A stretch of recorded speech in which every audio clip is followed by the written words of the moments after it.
इस कहानी की शुरुआत होती है सन 1913 में, जहाँ पर सेपाला नाम के एक आदमी को दिखाया जाता है जो कि एक स्लेट डॉग ब्रीडर, ट्रेनर और मशर है। मशर उसे कहा जाता है जो खुद स्लेट्स को डॉग्स के साथ चलाता है। उसके यहाँ पर एक छोटे पप्पी का जन्म होता है जो कि एक साइबेरियन हस्की ब्रीड है जो कि दूसरे पप्पी से बहुत कमजोर है। सेपाला से अपने पास नहीं रखना चाहता। वो अपनी वाइफ से कहता है कि ये अलास्का है, यहाँ पर कमजोर डॉग्स बिल्कुल भी सर्वाइव नहीं कर सकते, पर उसकी वाइफ चाहती है कि हम इसे एक मौका दें। वो उस डॉग का नाम टोगो रखते हैं और टोगो को एक मौका दिया जाता है। अब जैसे जैसे वक्त बीता है टोगो बड़ा होता है, पर ये बहुत ज्यादा शैतान होता है। इसके अंदर बिल्कुल भी डिसिप्लिन नहीं होता। सेपाला की वाइफ चाहती है कि सेपाला उसे स्लेट डॉग बनाए। सेपाला कहता है कि इसे स्लेट डॉग नहीं बनाया जा सकता और अब वक्त आ गया कि जब हमें इसे अलविदा कहना होगा। वो टोगो को अपनी एक दोस्त को दे देता है और अगले दिन वो आदमी टोगो को वापस लाता है। वो कहता है कि ये एक शैतान डॉग है, मैं इसे अपने पास नहीं रख सकता। सेपाला टोगो के आने से बिल्कुल भी खुश नहीं होता, हालांकि उसकी वाइफ को इससे काफी खुशी होती है। दरअसल टोगो सेपाला के हर एक काम में प्रॉब्लम लाता है। जब भी वो ट्रेनिंग के लिए अपने डॉग्स को ले जाता है तो टोगो को भी वो बाकी डॉग्स के साथ बंद कर देता है और टोगो जमीन के अंदर खड्डा खोद के जाल के दूसरी तरफ निकल आता है और किसी तरह से उस जगह तक पहुंच जाता है जहां पर सेपाला अपने बाकी डॉग्स के साथ स्लाइड की प्रैक्टिस कर रहा होता है। टोगो के उस जगह पहुंचने से उसकी प्रैक्टिस पूरी तरह से खराब हो जाती है। एक बार खुद वो पानी में भी गिर जाता है, इसलिए अब सेपाला उसे कमरे में बंद कर देता है और अगले दिन एक बार फिर से टोगो ऊपर रोशनदान से भाग जाता है और उस जगह पहुंच जाता है जहाँ पर सेपाला बाकी डॉग्स के साथ स्लाइड प्रैक्टिस कर रहा होता है। सेपाला टोगो से पूरी तरह से परेशान हो चुका है। वो उसे अपनी एक दोस्त को दे देता है। वो कहती है कि मैं घर से कभी बाहर नहीं निकलती और इसे भी मेरे साथ घर पर ही रहना होगा। लेकिन सेपाला और उसकी वाइफ के जाने के कुछ देर बाद टोगो खिड़की का कांच तोड़कर बाहर आ जाता है और उस जगह पहुंच जाता है जहाँ पर सेपाला दूसरे डॉग्स के साथ स्लेट की प्रैक्टिस कर रहा होता है। सेपाला देखता है कि टोगो के हाथ में चोट लगी होती है, इसलिए वो उसे स्लेट पर बैठा देता है क्योंकि ये खतरनाक जंगल है जहाँ पर खतरनाक जानवर हैं और खून की महक से कोई भी टोगो को मार सकता है। लेकिन टोगो स्लेट पर बैठना नहीं चाहता, बल्कि वो बाकी डॉग्स के साथ भागना चाहता है। इसीलिए मजबूर होकर सेपाला को टोगो को बाकी डॉग्स के साथ बांधना पड़ता है। वो देखता है कि टोगो की स्पीड बाकी डॉग से बहुत ज्यादा है, इसीलिए सेपाला को टोगो को आगे बांधना पड़ता है। लेकिन वो देखता है कि वहाँ पर भी उसकी स्पीड ज्यादा है। घर आते आते टोगो सारे डॉग से सबसे आगे होता है, जिससे सेपाला पूरी तरह से हैरान भी होता है और खुश भी। वो अपनी वाइफ को बताता है कि ये सिर्फ एक स्लेट डॉग नहीं बल्कि एक लीड डॉग है, इसने सबको पीछे छोड़ दिया था। अब टोगो के स्लेट डॉग बनने के बाद अलास्का में जितनी भी चैंपियनशिप्स होती हैं उन सबको जीत जाता है और बहुत जल्दी टोगो और सेपाला दोनों बहुत ज्यादा फेमस हो जाते हैं। धीरे धीरे वक्त बीतता है और 12 साल बीत जाते हैं और ये साल होता है सन 1925 का। और एक दिन जब सेपाला अपनी डॉग टीम के साथ अपने शहर वापस आता है तो उसे पता चलता है कि शहर में एक प्लेग फैला है जो बच्चों को बहुत ज्यादा अफेक्ट कर रहा है। इस बीमारी का नाम होता है डिप्थेरिया। इसीलिए मेयर एक मीटिंग बुलाता है जिसमें सेपाला भी जाता है। मीटिंग में बताया जाता है कि इस बीमारी की दवा यानी कि एंटीडोट है, लेकिन वो निन्हा में है जो यहाँ से 600 मील दूर है। वो हेलीकॉप्टर से दवा नहीं भेज सकते क्योंकि मौसम बहुत ज्यादा खराब होने वाला है। वो सेपाला से मौसम के बारे में पूछते हैं। सेपाला बताता है कि आज जब मैं वापस आ रहा था तो मैंने देखा कि पहाड़ों से बहुत दूर तूफान चल रहा है जो धीरे धीरे हमारे शहर की तरफ बढ़ रहा है। मेरे डॉग्स उस तूफान को देखकर घर की तरफ भाग रहे थे। लोगों ने 12 साल में पहली बार ऐसा किया है। अगर वो तूफान से डर रहा है तो हमें भी तूफान से डरना चाहिए क्योंकि ये तूफान बहुत खतरनाक होने वाला है। हालांकि सब चाहते हैं कि सेपाला अपने स्लेट पर जाकर उस दवा को ले आए, पर सेपाला बिना कोई जवाब दिए यहाँ से निकल जाता है। जब वो बाहर जाता है तो उससे एक डॉक्टर लिफ्ट मांगता है। वो उसे अपने स्लेट पर हॉस्पिटल तक छोड़ता है और जब वो हॉस्पिटल की खिड़की से अंदर देखता है तो वहाँ पर बहुत सारे बच्चे होते हैं जो बीमार होते हैं। उनकी हालत बहुत ज्यादा खराब होती है, बिना दवा के उन्हें नहीं बचाया जा सकता। जब सेपाला अपने घर पर आता है तो रात को वो अपनी वाइफ से कहता है कि मैं दवा लेने जरूर जाऊंगा। हालांकि उसकी वाइफ नहीं चाहती क्योंकि वो जानती है कि ऐसे मौसम में 600 मील का सफर खुदकुशी है। सेपाला कहता है कि मुझे जाना होगा। हॉस्पिटल में जिन बच्चों को मैंने देखा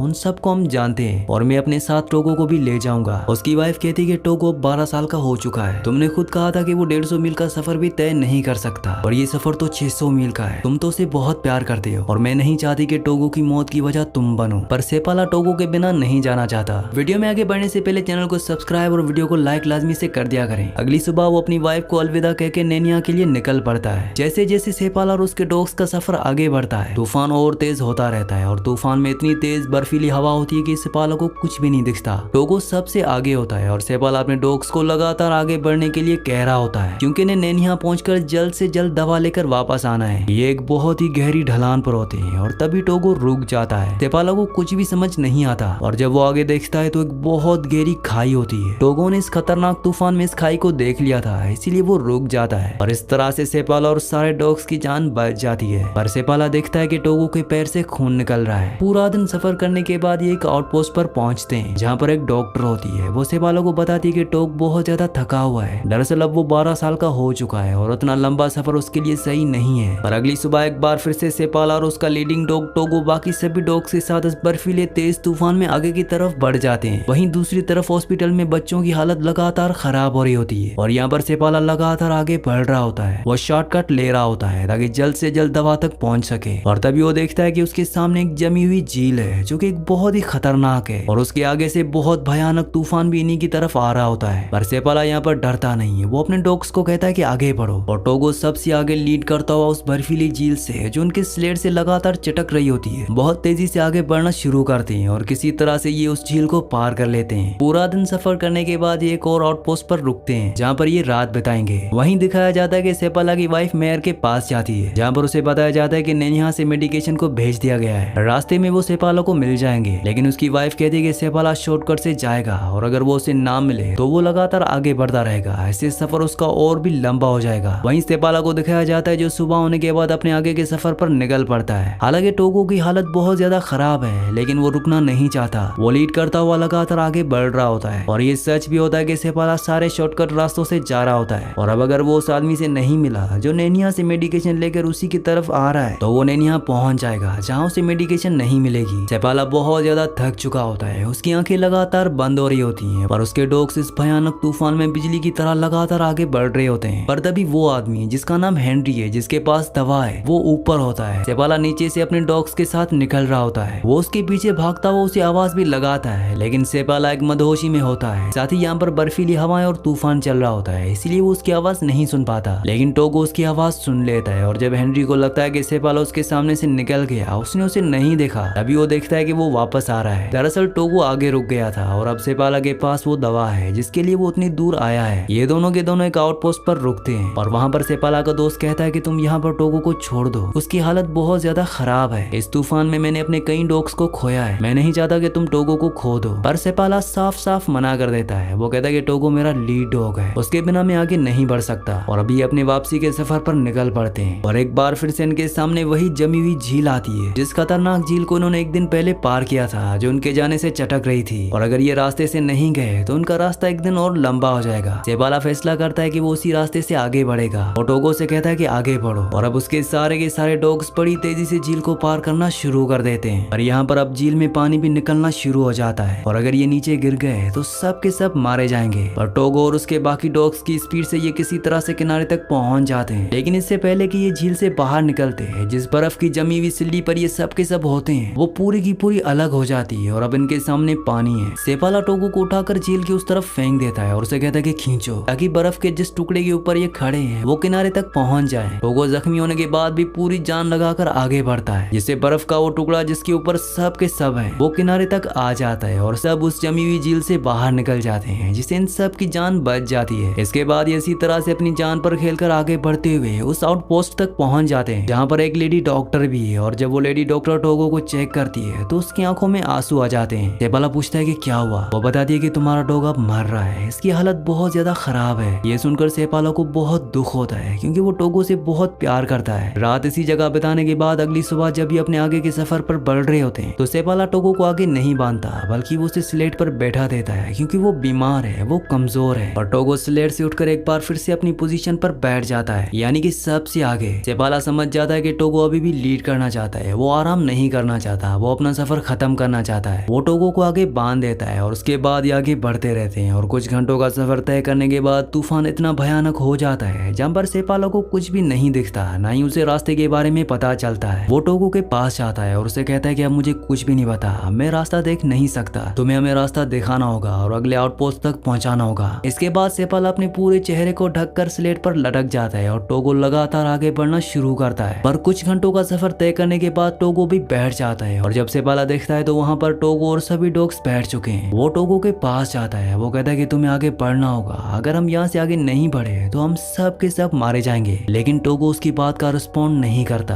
और तभी उसे एक रोशनी दिखाई देती है। वो देखता है कि उसका एक साथी टॉर्च लेकर उसकी तरफ आ रहा है। दरअसल ये अगली आउटपोस्ट होती है जहाँ पर टोगो को पहुंचना था। ये देखकर सेपाला बहुत ही इमोशनल हो जाता है क्योंकि टोगो ने आज सबकी जान बचाई है। ये सब के सब अंदर जाते हैं जहाँ पर टोगो पूरी तरह से निढाल होता है क्योंकि वो बहुत ज्यादा थक चुका है। यहाँ पर गनर नाम का एक और मशहर होता है जिसे सिपाला की वाइफ ने भेजा था ताकि इस चेक पोस्ट पर पहुंचने के बाद वो सिपाला से दवा लेकर शहर पहुंच जाए जहाँ बच्चे बीमार हैं जिन्हें इस दवा की जरूरत है। रात को सब के सब यहाँ पर आराम करते हैं और अगले दिन वो मच्छर ये दवा लेकर शहर की तरफ निकल पड़ता है और कुछ घंटों के बाद वो नोम शहर पहुंच जाता है जहाँ पर एक रिपोर्टर पहले से ही उसका इंतजार कर रहा होता है क्योंकि ये खबर न्यूयॉर्क तक पहुंच गई थी कि एक मच्छर 600 मील का सफर तय करके बर्फीले तूफान में अपनी जान पर खेलकर दवा लेने के लिए गया है। रिपोर्टर को लगता है कि ये वही टीम है, वही डॉग है जो दवा लेने के लिए नोम शहर से निकले थे और वो ये लिख देता है कि नोम शहर का रखवाला पाल्टो। इस न्यूज से सेपाला की वाइफ को डिसअपॉइंटमेंट होती है। वहीं टोगो भी अब कुछ हद तक रिकवर हो जाता है और वो सेपाला और बाकी डॉग्स के साथ नोम शहर आ जाता है जहाँ पर टोगो और सेपाला को थैंक्स कहने के लिए बहुत सारे लोग आते हैं। यहाँ वो बच्चे भी आते हैं जो इनकी वजह से बीमारी से ठीक हो गए। उन्हीं में से एक बच्ची जब टोगो को देखती है तो वो पूछती है कि क्या ये मरने वाला है। सेपाला इस बात से अपसेट होकर घर से बाहर चला जाता है। उसकी वाइफ भी उसके पीछे जाती है। सेपाला उसे कहता है कि आज टोगो की जो भी हालत है वो मेरी वजह से। वो 12 साल का डॉग था, मुझे उसे अपने साथ नहीं ले जाना चाहिए था। उसकी वाइफ पूछती है कि क्या टोगो के अलावा ये काम कोई और कर पाता। हालांकि वो कोई जवाब नहीं देता पर वो जानता है कि टोगो के अलावा इस काम को कोई भी नहीं कर पाता। अब अगली सुबह एक बार फिर से सेपाला अपने डॉग्स के साथ स्लेड प्रैक्टिस के लिए जा रहा होता है और जब टोगो ये देखता है तो वो घर पर नहीं रुकता। वो भी लंगड़ाता हुआ उस तक पहुंच जाता है। सेपाला समझ जाता है कि टोगो सिर्फ स्लेड को खींचना नहीं चाहता था बल्कि वो मेरे साथ वक्त बिताना चाहता था। और कुछ वक्त बाद जब टोगो पूरी तरह से ठीक हो गया तो सेपाला अपनी वाइफ और टोगो के साथ लंबी सैर पर जाया करता। अगले 2 साल में टोगो के बहुत सारे बच्चे हुए जिन्हें काफी सारे मशर्स लेने के लिए आए और इन बच्चों को, इन ब्रीड को एक अलग और नया नाम दिया गया और वो था सेपाला साइबेरियन। इसके बाद सन 1929 में टोगो की मौत हो गई। उसकी मौत के बाद भी सेपाला डॉग्स को ट्रेन करता रहा। हालांकि टोगो अलास्का में बहुत फेमस रहा लेकिन जो बहादुरी का काम उसने किया था उसका क्रेडिट दूसरे डॉग को हो गया जिसका नाम था बाल्टो। बाल्टो का न्यूयॉर्क में स्टैचू बनाया गया। हालांकि बाल्टो भी सेपाला का ही डॉग था, उसी ने उसको पाला था, ट्रेन किया था। पर सन 2011 में टाइम मैगजीन में टोगो के बारे में लिखा गया और इसमें लिखा गया कि heroic animal of all time. इसी के साथ इस मूवी, इस सच्ची कहानी का एंड हो जाता है। अगली कहानी आप किस मूवी पर सुनना चाहते हैं मुझे नीचे कमेंट्स में जरूर बताना क्योंकि मैं आपके कमेंट्स पढ़ता हूँ और आपके प्यारे प्यारे कमेंट्स का बहुत बहुत शुक्रिया।